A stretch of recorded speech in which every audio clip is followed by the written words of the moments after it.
Oh, there he is. Welcome, welcome, welcome. Oh, let's go. Open up your microphone. Give it up. Nothing like tasting. I'm I apologize. I'm in a medical facility. I want to tell you Welcome, how welcome. excited I am. I am so excited. I've read this book. Everyone's excited. Everyone's excited. Thank Dan you, is thank here. He's so That excited. book is older than I am almost. Say that again, sir. That book is almost older than I am. Listen, that's 43 years old. This is called the 43-year sequel to the old Psychology of Winning. Les, I sure appreciate your patience, everyone on here.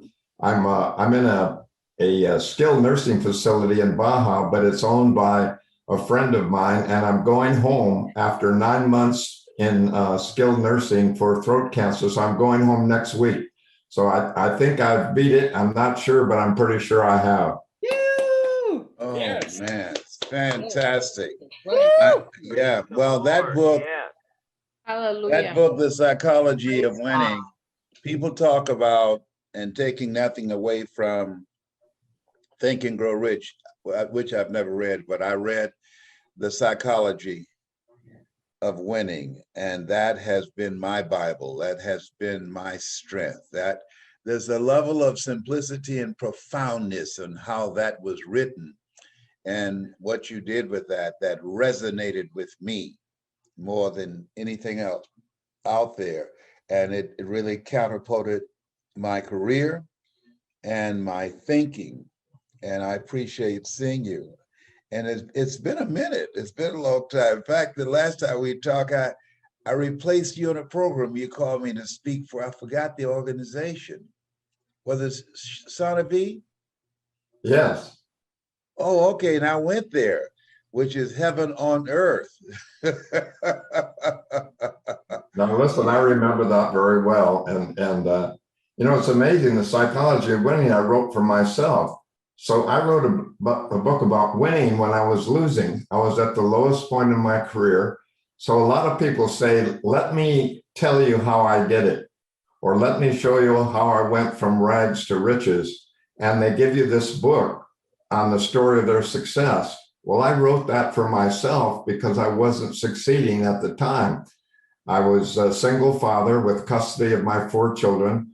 I had just worked with Jonas Salk, the director of the polio vaccine, and he sent me to Florida, and I put seminars on for doctors, but I sold his foundation. I was a guy without a job, without a wife, with 4 little children, and they all wanted to go home to California, and I was in Pittsburgh, Pennsylvania in the coldest winter.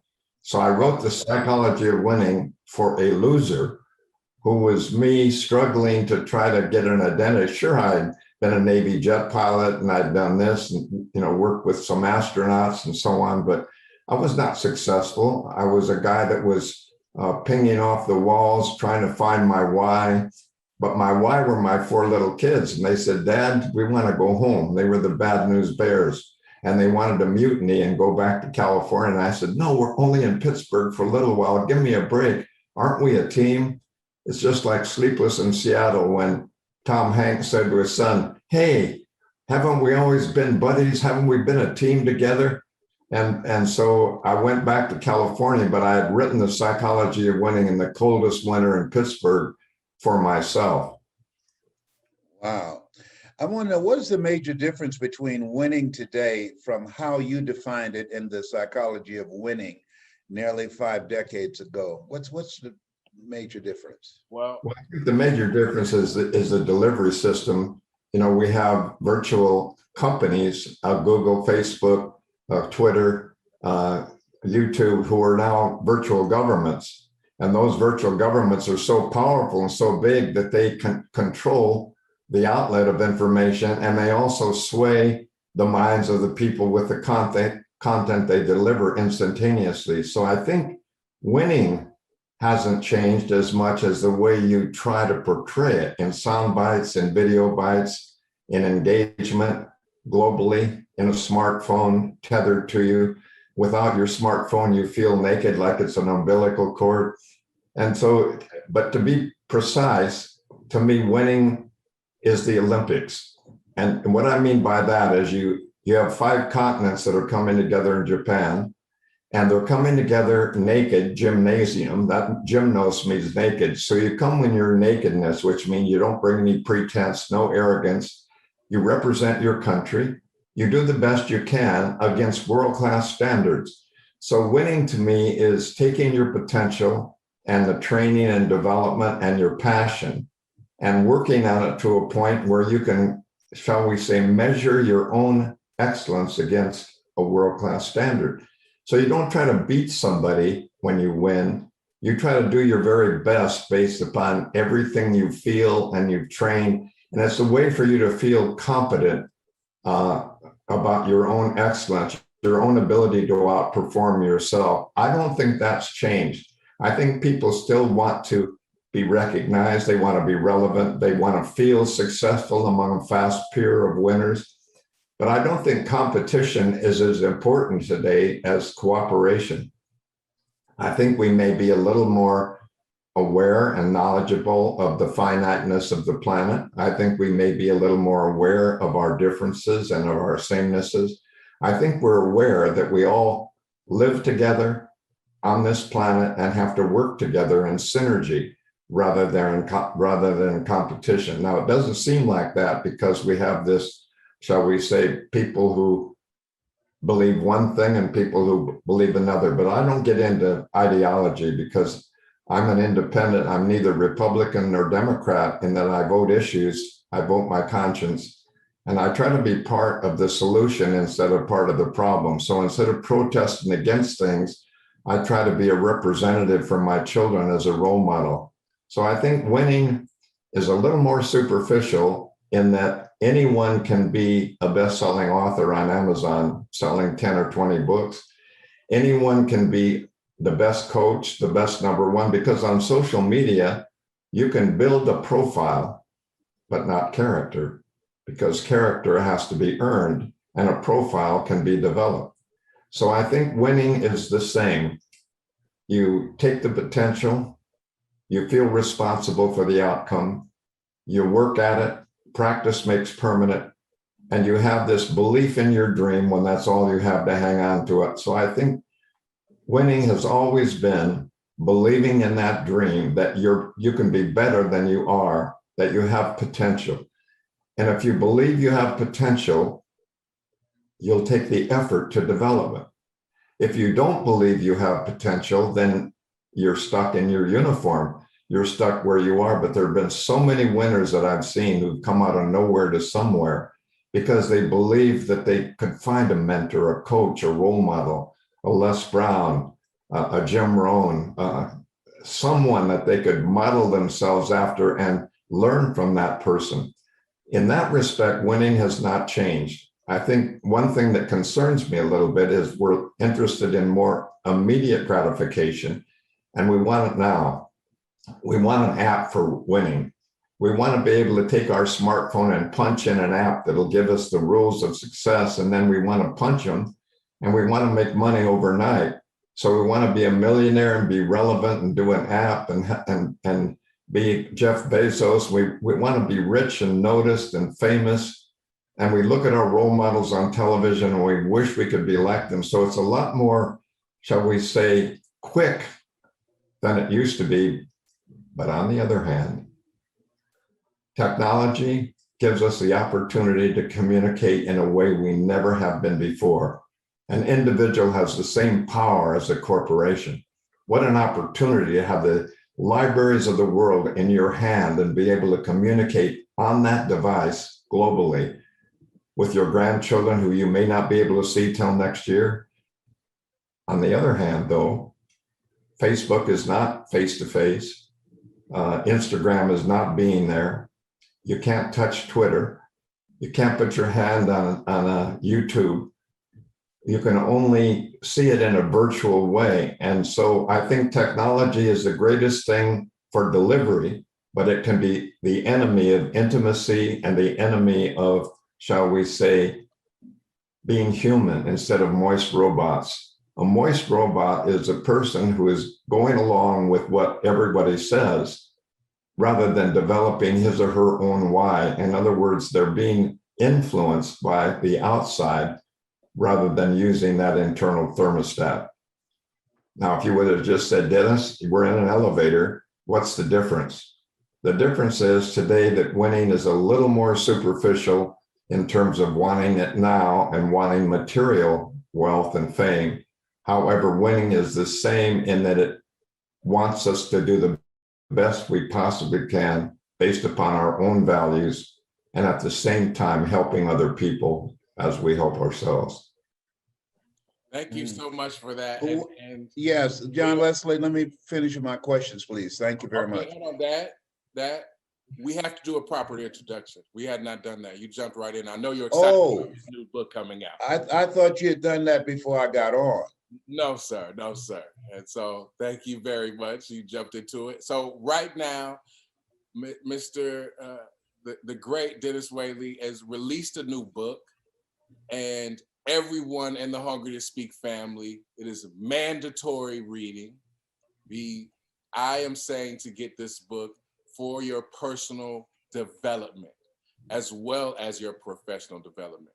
But I love what you were saying about character and about us as human beings, sir. So let me just take a step back, and I want to personally acknowledge you for inspiring me. This is my son here. I want to say hi to Uncle Denis Waitley. Hi, Uncle Denis Waitley. All right. So there's an interesting story. Before I go into this introduction, you never know how people will influence you. I had this opportunity to speak with Dad for about 3 minutes on stage. Not sure if you remember this, sir. It was maybe about 14,000 people in the audience. I had a short amount of time. And after I was done, it was one person standing up in the audience clapping in the front row. And when I got to the chair next to him, I realized it was Dr. Denis Waitley. Right? I was totally blown away. I'm such a huge fan of your work. And that really meant a lot to me. I remember that, believe it or not. I remember in that front row, I remember standing there and I was in awe. I said, he's his own man and he's got a story to tell. Wow, the next generation. Yes, thank you. And now I'm a father, and I wanted to, before I introduce you, I wanted to give you a chance to see the next generation in the Brown family. My son Honor would love to do his presentation before you, if that's okay. I love it. We'll dive into the intro and we'll get started. And also, if you all have been influenced, transformed by Dr. Denis Waitley, and you would like to share some of those things, I will allow an opportunity to do that if it's okay, just to acknowledge you.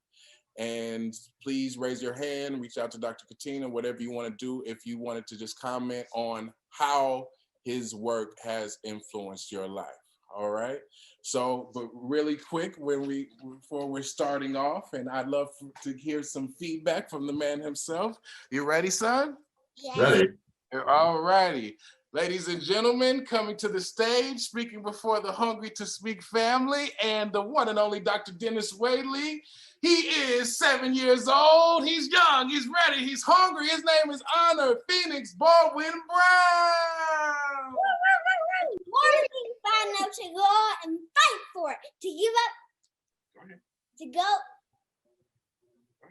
If you want things bad enough to go out and fight for it, to work day and night for it, to give up your time, your peace, and your sleep for it, if all that you dream and scheme is about it, and life seems useless and worthless without it, and if you'll gladly sweat for it and fret for it and plan for it, and lose all your terror of the opposition for it, and if you simply go after that thing that you want with all of your capacity, strength and sagacity, faith, hope and confidence, and stern pertinacity, of neither cold, poverty, sickness and pain, the body and brain can keep you away from that thing that you want. If dogged and grim, you besiege, you beset it, with the help of God, you will get it. Go on your goal. Think of what your favorite thing to do is and do it.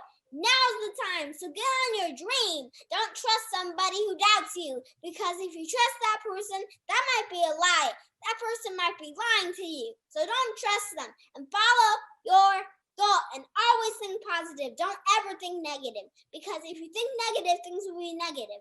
But if you think positive, things will be positive. The first point is, once upon a time, there was a jungle adventurer named Bosno. Bosno searched for cool animals in the jungle, like a giraffe, a kangaroo, and a giraffe. I made that up. But then one day, he went back into the jungle, and all of the animals were gone. He couldn't find any of them. But the only animal that Bosno could find was a lion. Bosno thought that the lion ate up all the animals, and that was true, because his belly was fat. But Bosno didn't want to hurt the lion, but he had no choice. He had to hurt it so it wouldn't mess with anything else. But Bosno was too scared. He never felt that way before. But he realized it was his job to get the animals back. So he did something about it. Before he freed all the animals, the lion saw him and he roared at him. Roar! But Bosno roared back even louder. Roar! But then the lion was more scared of Bosno than Bosno was scared of the lion. But before the lion ran off, he spit out all of the animals, and all of them were free. And then the fat belly button lion ran off. The end. So remember, you have to think positive, and remember and know that you can do something, because you can. Yes, yes, yes, yes. Wow. That was wonderful. Congratulations, brother. Yes. Thank you,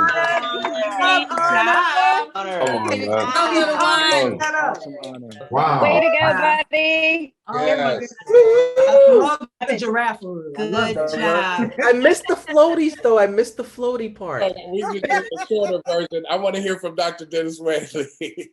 I have never heard such tenacity with capacity and perspicacity in my whole life.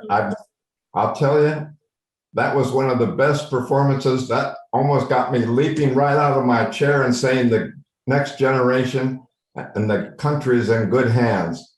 You got me motivated. I'm going home and I'm going fishing and I'm going to help people for the rest of my life. I'm only 88. Hey, I don't know what I'm going to do for a career thanks to you, but I know I'm going to get going and do something. I'm going to be a lion. And I'm going to be a lion who doesn't do any lying, who tells the truth. But I want to tell you, you are the greatest. I love it. Thank you so much. Thank you so much. I just wanted you to know that those same principles that you taught are cherished amongst our family. And without further ado, let me just do this justice. Forgive me for reading. I have it committed to memory, but I don't want to miss over anything.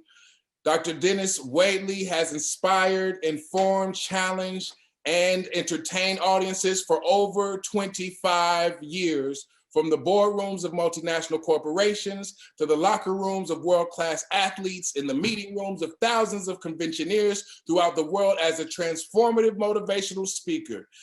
With over 10 million audio programs sold in 14 languages. Let me run that back. Let me recycle that statement. With over 10 million audio programs sold in 14 languages. I want you all to get ready to unmute yourself, because we're going to give them a hungry to speak welcome when I tell you. Dr. Denis Waitley is one of the most listened to voices on personal and career success.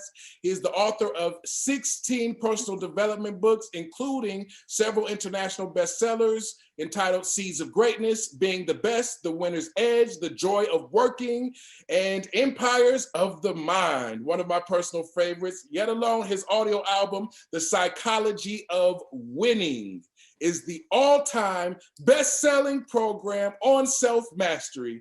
Dr. Waitley has been inducted into the International Speakers Hall of Fame. He's a personal dear friend of Mr. Les Brown and a kind friend of the Hungry to Speak family. Open up your microphone and show some love to Dr. Denis Waitley. Yeah.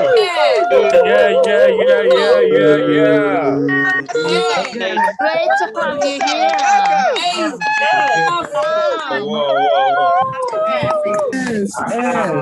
I nearly applauded too because I didn't recognize myself. That was wonderful. I really appreciate it. But it's people like the Brown family, like the three generations who are here, and all of you. And of course, Jim Rohn and I were traveling in the 1970s, Zig Ziglar and I in the 70s, Stephen Covey and I, Paul Harvey, Norman Vincent Peale, all the early pioneers, and most of them are gone. And so most of them are gone. And I've done the eulogy at most of their memorials or their funerals, including Wayne Dyer and Robert Schuller, Paul Harvey, as I said. And Earl Nightingale was my personal mentor. He discovered me and invited me to Chicago. And he said, you have a nice voice, kind of puts people to sleep. But and that's why I've sold so many tapes. People have trouble sleeping and they pop one of my CDs or a tape in and they go right to sleep. My children said, that's absolutely true, Dad. Every time we listen to one of yours, we go to La La Land. And I must admit, I've lectured a lot to them, but I'm so grateful to you, Les, and to your family. And to know we're in good hands for the next generation. It makes me feel so good that we still have the optimism and the biology of hope, and that we're walking on that side that looks for answers. When people tell me, what do you think about the way the world is just twisting and turning? I say, hey, what are you doing? I'm trying to set an example for my family so they can say how I'm holding up. A surgeon made a mistake and cut my femoral artery. I nearly died 2 years ago. Then I got throat cancer so bad that I couldn't even swallow. And today is the first time, this week is the first time I've been able to drink water in 9 months because I forgot how to swallow. But unfortunately for my children, I didn't lose my vocal cords. And I still talk too much. And I didn't lose any of my talking ability, Les, but I want to tell you, I'm so grateful to be alive in this country with opportunity. I take full responsibility for the outcome of my own life. And I look in the mirror and see who, and of course, I pray a lot and I give others credit, and I don't do it alone. But without you, I wouldn't be anywhere. I remember you and I fought another cancer at another time in our lives many years ago. And we've been there and done that a few times. And I know what your childhood was like.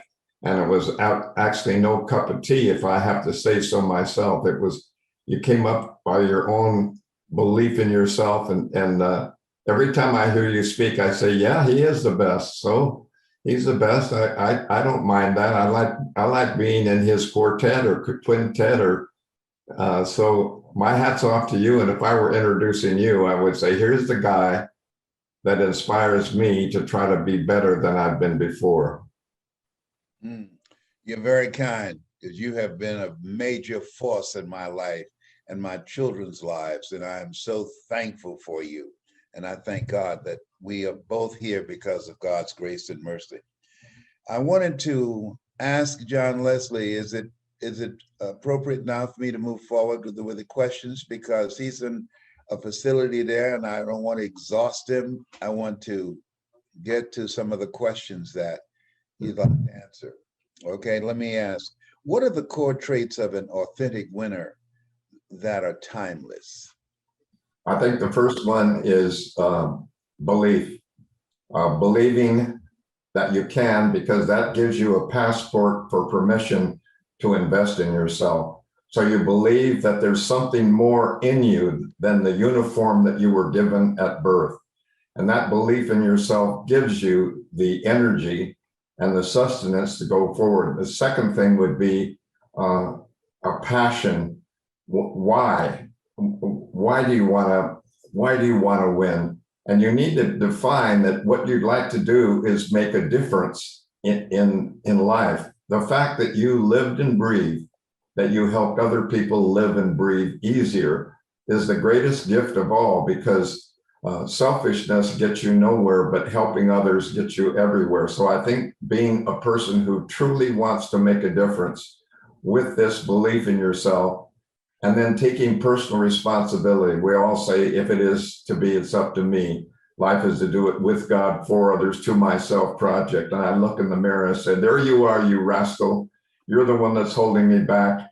I'd like to share the credit and fix the blame squarely in this guy. I've made a lot of mistakes, but I can do things. So I think that self-esteem without having done anything yet, because, you know, when you're young, you haven't done anything to prove that you're any good. So I know many of my Chinese friends don't believe they're any good till they do something important. And I said, you have to be good before you can do something important, because you have to feel you're capable of doing that. And only you can decide that. That's why we need a coach and a mentor. So I think those fundamental things would be belief in your dream, when that's all you got to have, hang on to, taking personal responsibility for the outcome, and making sure that you're part of solutions rather than problems. In other words, anybody can be a grandstand critic, but very few people can be role models and mentors and coaches to show other people how to do it. And I think being able to walk your talk, and that takes integrity. Integrity is non-situational. You can't be honest some of the time and dishonest when it's expedient. You have to be honest all of the time and make sure that you're in continuity with the way you think, the way you feel, what you believe, and what you do. Those have to be consistent. Uncle Waitley, you are right on point here, right? This community, all of our people here dream of the type of career that you've had, right? Dream of the type of career that Dad has. And so I'd like to ask you, because see, Dad teaches, he's not just going to tell them some speaking techniques to tell them. He focused on first the messenger, right? Then the message, and then the monetization. And I would like to know, first of all, is the book ready? Is it out? Can we buy it right now? Or if no, when? How do we get on that waiting list? And two, what does winning look like today for speakers? And you touched a little bit on that, but I'm just curious, in your role as a pioneer, what does it look like to win for a speaker? Well, I think, and I'm different than many, and Les would know that, in that I'm more of a teacher than a salesperson. So both Earl Nightingale, Paul Harvey, and Norman Vincent Peale said that a guy like me, who is more of a, shall we say, teacher rather than wanting to be rich and famous, I don't cross the line. In other words, I don't sell my own things from the platform. What has worked best for me, and it's worked a little better for people like Jim Rohn, Norman Vincent Peale, Paul Harvey, Stephen Covey, it's worked for us, but yet and I want to give you a really good straight answer. I had to decide for myself whether I was going to be a teacher or a salesman, although you're both, because you only sell you. And the decision of the buyer is based on the value of the person bringing the message. So I believe that the messenger has to be authentic and not a imposter, not someone who can talk well, but someone who can answer a question well. In other words, we can give a talk, but when they say, well, yes, but I have this problem, and you have to have solved it or read about it or learned about it before you can give a good answer to that. So I decided not to sell any of my programs or books or anything from the platform. And I let other people do that, the master of ceremonies or somebody else. And it worked best for me not to tell people about my seminars, programs, books, audios. So I think it's still a little bit overdone today, where speakers, unfortunately, aren't getting the big paying jobs because you got TED Talk and you got so many people speaking. So I'm saying podcast. There's not a big live speaking venue as much anymore. I'm very fortunate in that I get Microsoft and Apple and Google, and I get corporate speeches all over the world because I don't sell things. And so the corporations bring me in because they know I'm teaching rather than have something that I want to give a commercial on at the back. But having said that, that's just my own self. So I think, and let me go back. Each of us has a story, but it's an authentic story of what we believe in most. And if you can develop your own story, which is you, authentic you, and you can put that across. I'd love to give a program. Les gives the best one I know on being a speaker, but I'd love to give one that says what I do. What I do is I make absolutely certain that I know my audience, and I check out who my audience is, and I find out what's important to them. On my way to any talk, I talk to the taxi driver. I find out what's happening locally. I find out something that happened on the news in their community. And I always come in with something relevant right at the beginning to the group that's sitting before me. The other thing that I always do is I'm very meticulous about simulation. I go to the meeting room usually the night before, and I go in and position where people are sitting, how well can they see. I make sure that the light is always on my face, that I'm not in the dark and a PowerPoint's lighted up and everyone's not looking at the screen, but they're looking to get the facial expressions, the eye contact. And then I'm talking with them rather than lecturing to them, which Les does as good as anyone. Jim Rohn and Les did it the best I've ever seen, talking with the audience, talking to you, looking at you, eye contact with you, making sure that the humor is authentic and not just a contrived joke because somebody probably told it before. And getting to know for me, it was winning because I was the rehabilitation coordinator for the Vietnam prisoners of war and the Iranian hostages. So I just took POW, which was prisoner of war, Prince of Wales, power of women putting on weight. And I took a little acronym, POW, and made it psychology of winning instead of prisoner of war or prisoner of world. And then I made that my moniker.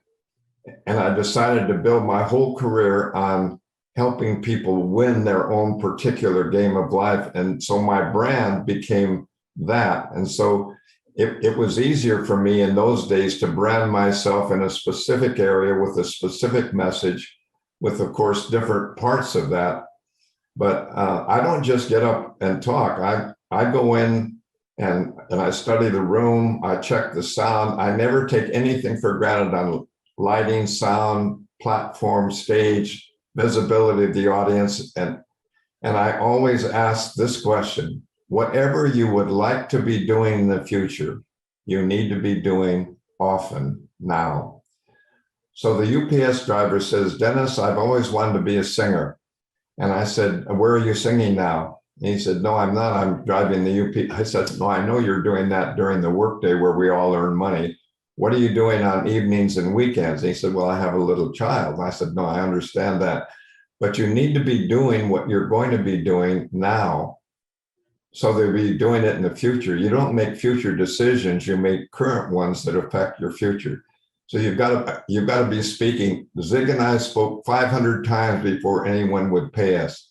I gave talks to Women's Club for $75 for a year, $125 for 2 years, $250 for 3 more years, finally $500. Finally, after 9 years, $1,000. And I thought I was overpaid. Attorneys don't get that much for an hour. So I always thought I was overpriced and underqualified. And then finally, a best-selling book positions you. So I believe that everyone who wants to be a platform speaker or coach or teacher should have an ebook or should be able to write down things that they feel other people will learn from and have something like that to project them. But I think practice makes permanent. And I think the most important thing in life is to be doing as often as you can. I spoke every weekend, every Saturday. Instead of watching TV, instead of playing golf, I wrote and taught, and hardly anyone would come. In fact, I had to pay people to come to my first talks, and they still looked out the window at the sailboat. So I made sure there weren't any windows in the room that I spoke so they wouldn't get distracted.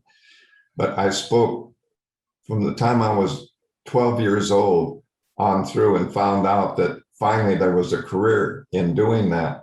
So I think you have to be absolutely a magnificent obsession about why you're doing it and be authentically doing it, not to make money, but you be doing it if you already had money, and you're not doing it for the money, you're doing it because it's what you love. One of the lessons of the new psychology of winning, and I wanted to ask you this question, is that we all should live in the moment, but not for the moment. What do you mean by that statement? That's the most important thing I've learned in my 88 years on this earth. I just turned 88 last month, and I wondered where the time went. I was just in high school a few years ago, and then went to the Naval. I remember being a jet pilot. I think that went pretty fast. And then I remember traveling all over the world, 103 countries, 600 cities. And suddenly I discovered that I was 88 the other day. And then I said to myself, well, wait a minute. Have I been seeking something that was already there all the time? Have I been running to the other side? Have I been trying to get somewhere and forgot what the journey was like? When you live in the moment, you're an Olympian. You're a child coloring. You're somebody who's obsessed with the now. I don't mean feel it now. If it feels good, baby, do it. I mean, there's no future. There's no past. There's this wonderful moment in which you're engaged. You're fully engaged in it, like a young person is when they're doing something new. And I've been watching and studying and working with Olympians for nearly 20 years. And they practice and practice and practice, but they love what they're doing. They're not obsessed with the endorsements and the gold medals so much. It's actually what they have found to be their passion. So being in the moment means you're in it with all your senses, smell, taste. Boy, if you don't think at 88, I'm into that. I'm into every aroma, every flower, every hummingbird, every sunset. How many more do I have? I don't know, but I sure missed a lot when I was traveling. I missed a lot traveling through airports. I missed a lot going there, trying to get there, trying to be somebody, trying to be relevant, only to discover that my family, a few friends, and what I believe is important in life, which is making a difference to everyone I meet in a positive way. When you live for the moment, you want to be a celebrity. You want to be noticed. You want to take a selfie, and you want to have it captured with you in a selfie instead of turning the camera the other way and taking yourself out into the world. A good example, Les, would be going on safari.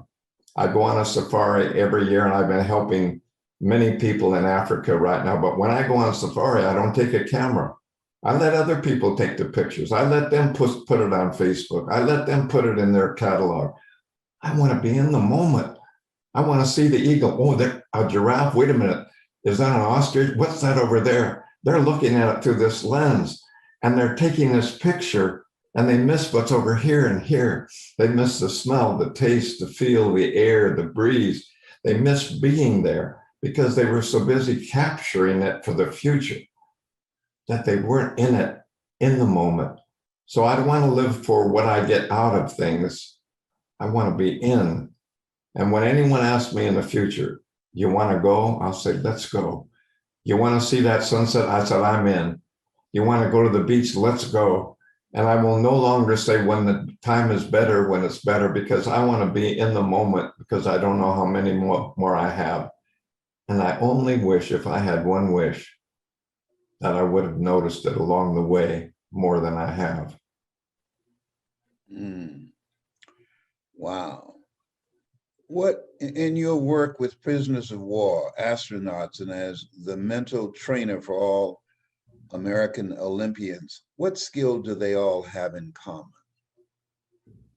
They have persistence, resiliency. They all know how to bounce back after a fall, an injury, a loss, a problem.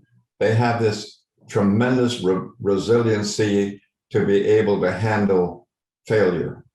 And I think they have that more than anything, because you can't train for 4 years and not be through a lot of mistakes and failures and harms. They have resiliency, which gives them persistence, and courage as being well trained, because you look courageous, but you're very well trained, and it's an automatic reflex. So they all have in common this ability to do within while they're doing without.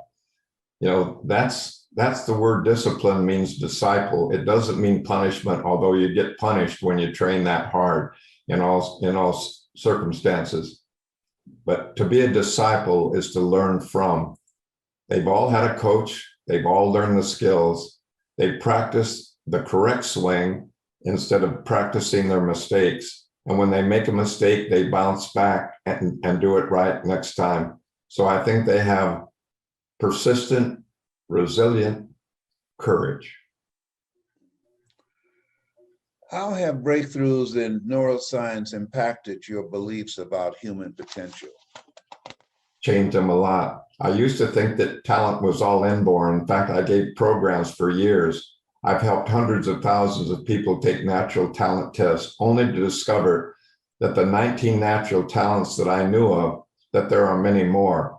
And I finally have learned through neuroscience that you can rewire your brain and learn new things even at my age.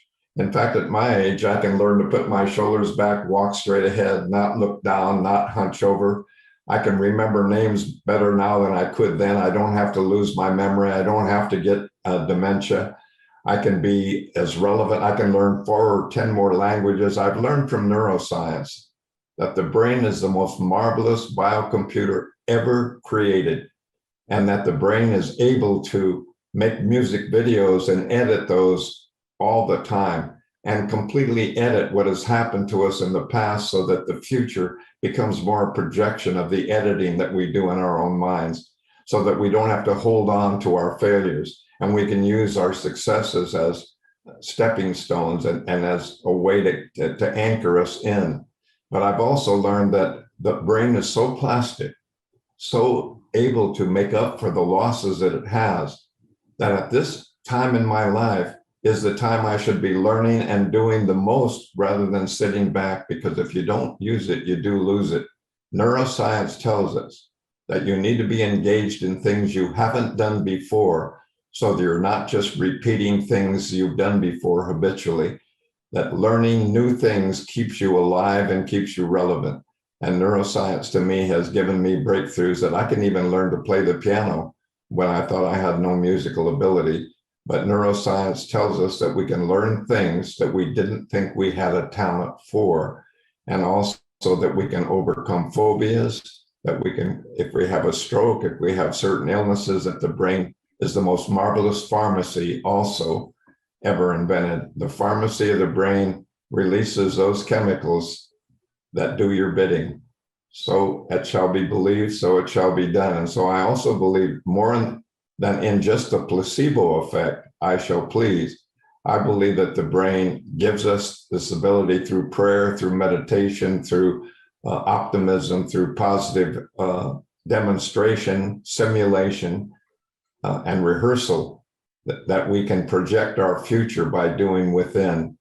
So neuroscience has given me a whole new world. Just in the last 10 years, it's overcome a lot of things that I thought were already set. You marvel at the opportunities in the digital age, yet caution us about the impact of technology on our sensory and intimate lives. Well, what I meant, and I think it's really true, I've noticed that in my great-grandchildren. I have great-grandchildren. I have a great-granddaughter who's a teenager. So you know the bird of time is on the wing when your 14-year-old great-granddaughter, which means your grandson has a daughter who's 14, but I asked her to call me Papa so that they'll think I'm her grandfather rather than her great-grandfather. And what I've learned is technology, unfortunately, isn't the same as touching a shoulder or patting someone on the back. It's not, sending somebody a text is great, but showing up is better. If you show up at a recital, and it's not the, shall we say, it's not the contest or it's not the